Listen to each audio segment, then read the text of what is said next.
बहुत समय पहले की बात है जब भगवान बुद्ध अपनी शिक्षाओं के माध्यम से लोगों को जागरूक कर रहे थे। वह समय ऐसा था जब लोग अपने जीवन की कठिनाइयों, दुखों और संघर्षों से बेहद परेशान थे।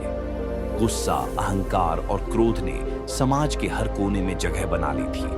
बुद्ध ने अपने जीवन के अनुभव से यह समझ लिया था कि गुस्सा किसी भी व्यक्ति के भीतर सबसे खतरनाक भावना है, जो धीरे धीरे उसकी आत्मा और शरीर को नष्ट कर देती है। वह हमेशा शांत, संयम और करुणामय रहते थे और उन्होंने अपने शिष्यों को भी यह शिक्षा दी कि गुस्से को त्याग कर व्यक्ति अपने जीवन में शांति और सुख प्राप्त कर सकता है। एक दिन बुद्ध अपने शिष्यों के साथ एक छोटे से गांव में भ्रमण कर रहे थे। यह गांव एक घने जंगल के बीच स्थित था, जहां बहुत से लोग खेती और पशुपालन के माध्यम से जीवन यापन करते थे। गांव के लोग बेहद सरल और परिश्रमी थे, लेकिन कुछ लोग ऐसे भी थे जिनके दिल में गुस्सा और अहंकार की भावना भरी हुई थी। बुद्ध और उनके शिष्य गांव के एक छोटे से चबूतरे पर बैठ गए, जहां से वे लोगों को शिक्षा देने लगे। उसी समय गांव का एक व्यक्ति जो अत्यधिक गुस्सैल और अहंकारी था, उस व्यक्ति का नाम राजेश था। राजेश गांव का एक प्रभावशाली व्यक्ति था, लेकिन उसका स्वभाव बहुत क्रूर था। वह छोटी छोटी बातों पर गुस्सा हो जाता और दूसरों को अपमानित करने में कोई कसर नहीं छोड़ता था। राजेश को यह सुनकर बहुत गुस्सा आया कि गांव में कोई संत आया है जो लोगों को उपदेश दे रहा है। उसे लगा कि बुद्ध उसका अपमान कर रहे हैं, क्योंकि गांव के लोग अब उसकी बातों को कम मानने लगे थे और संत की शिक्षाओं को ज्यादा महत्व देने लगे थे। राजेश तेजी से बुद्ध के पास पहुंचा और जोर से चिल्लाते हुए बोला, तुम कौन हो? तुम यहाँ क्यों आए हो और ये लोगों को क्या सिखा रहे हो? उसकी आवाज में गुस्सा और अपमान की भावना स्पष्ट थी। बुद्ध ने उसकी ओर देखा और हल्की मुस्कान के साथ शांति से बैठे रहे। उनके चेहरे पर कोई भी गुस्से का भाव नहीं था, न ही उन्होंने किसी प्रकार की प्रतिक्रिया दी। ये देखकर राजेश और भी क्रोधित हो गया। वह बुद्ध के सामने आकर खड़ा हो गया और चिल्लाने लगा, तुम्हारे जैसे साधु समाज के लिए बोझ है। तुम लोगों को भ्रमित कर रहे हो। तुम्हारी बातों का कोई मतलब नहीं है। तुम सिर्फ अपना समय बर्बाद कर रहे हो और लोगों को भी बर्बाद कर रहे हो। बुद्ध ने उसकी हर बात को शांतिपूर्वक सुना। वह राजेश के गुस्से से बिल्कुल भी प्रभावित नहीं हुए।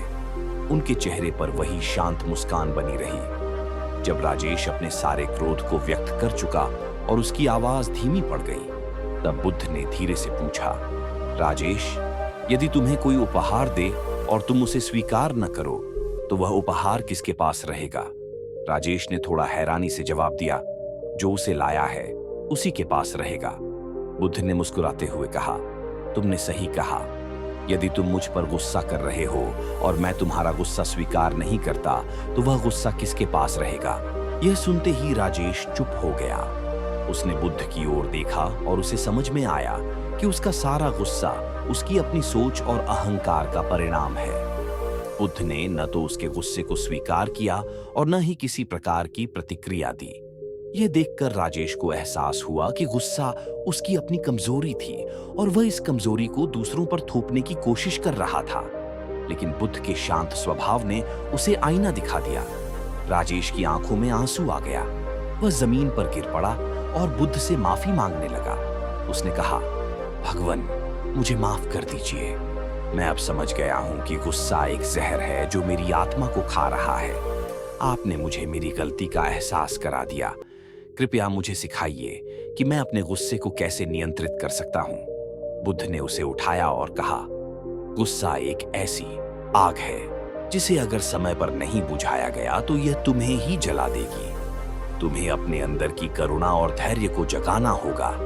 गुस्सा तब आता है जब हम अपनी इच्छाओं और अपेक्षाओं को पूरा नहीं होते देखते, लेकिन जब हम अपनी अपेक्षाओं को छोड़ देते हैं और चीजों को वैसे ही स्वीकार करते हैं जैसे वे हैं, तो गुस्से का कोई स्थान नहीं रहता। राजेश ने बुद्ध के चरणों में गिरकर प्रणाम किया और उनके शिष्य बनने की इच्छा व्यक्त की। बुद्ध ने उसे आशीर्वाद दिया और उसे सिखाया कि गुस्से पर काबू पाने के लिए ध्यान और सही विचारों का अभ्यास कितना महत्वपूर्ण है। इस घटना के बाद बुद्ध ने अपने शिष्यों और गांव के लोगों को गुस्से के बारे में विस्तार से समझाना शुरू किया। उन्होंने कहा, गुस्सा किसी भी व्यक्ति के जीवन में सबसे बड़ी बाधा है।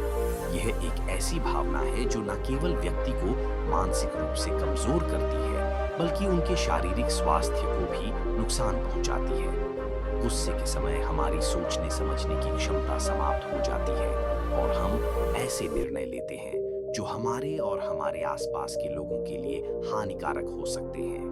बुद्ध ने यह भी कहा कि गुस्से का स्वभाव आग की तरह होता है।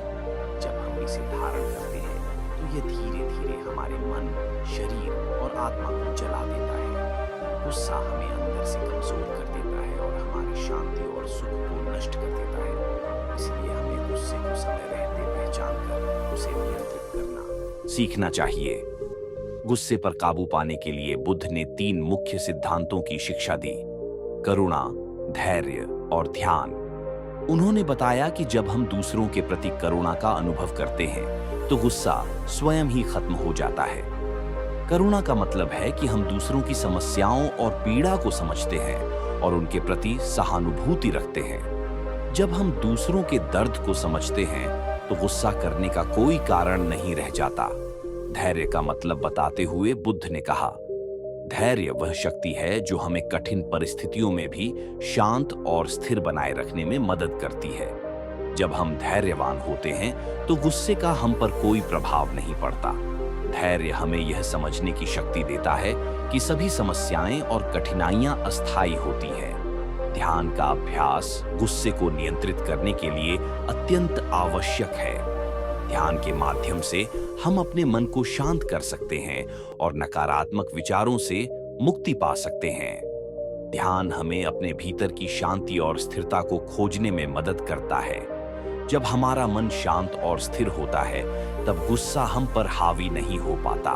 बुद्ध की यह शिक्षा सुनकर सभी शिष्य और गांव के लोग बहुत प्रभावित हुए। उन्हें समझ में आया कि गुस्से को नियंत्रित करना केवल एक आंतरिक प्रक्रिया है जिसे आत्म साक्षात्कार और अनुशासन के माध्यम से प्राप्त किया जा सकता है। बुद्ध की शिक्षाओं ने उन्हें एक नया दृष्टिकोण दिया जिसके माध्यम से वे अपने जीवन में गुस्से को नियंत्रित कर सकते थे।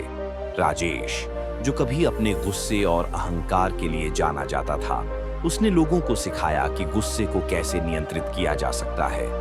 उसकी यह नई भूमिका गांव के लोगों के लिए प्रेरणादायक बन गई और धीरे धीरे पूरे गांव में शांति और संतोष का वातावरण फैल गया। बुद्ध की यह कहानी हमें यह सिखाती है कि गुस्सा एक ऐसी भावना है जिसे अगर समय पर नियंत्रित नहीं किया गया तो यह हमारे जीवन को नष्ट कर सकता है। लेकिन करुणा, धैर्य और ध्यान के माध्यम से हम इस गुस्से को नियंत्रित कर सकते हैं और अपने जीवन में शांति और सुख प्राप्त कर सकते हैं। तो दोस्तों, कैसी लगी आपको यह कहानी? आप हमें कमेंट सेक्शन में जरूर बताना और अगर अच्छी लगी हो तो इस चैनल को सब्सक्राइब जरूर कर लेना।